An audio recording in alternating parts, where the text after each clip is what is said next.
Joseph Bologne, also known as Chevalier de Saint-Georges, was a violinist and composer, as well as a fencer. He was the first ever black composer to write significant works in the Western classical tradition. Joseph was a prolific composer with several operas, 15 violin concertos, symphonies, and numerous chamber works to his name.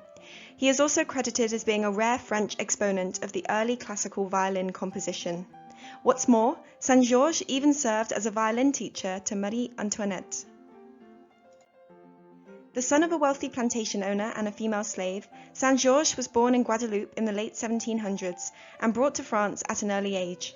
His father wanted to turn him into a French gentleman and to see a freer life for him as an aristocrat in a more open cultural society that was beginning to emerge in France. During Saint-Georges' childhood, to further his aristocratic education, his father employed the great composers of Paris to teach his son to play the violin. Here, Joseph discovered his calling, despite already being well accomplished in the junior fencing world. He devoted himself completely to mastering the violin. His technique was said to be extraordinary, as if a fencer translated his right-hand technique with the sword to the bow. Saint-Georges was later given the nickname Black Mozart, although this is a complicated nickname for various reasons. For instance, he came before Mozart, not the other way around, and it also reduces black musicians to being versions of their white contemporaries. They are masters of the art and should stand alone.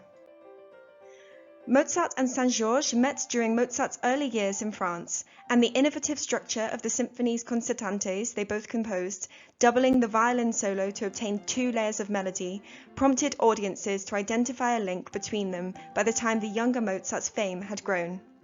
In fact, historians believe that entire themes from Mozart's Le Petit Rien ballets were borrowed from Saint-Georges' own pieces. Ciccinuanicu, founder of the black orchestra Chineke, assessed the relationship between the two composers' works in her documentary In Search of the Black Mozart. In 2017, Chineke performed Saint-Georges' music at the BBC Proms.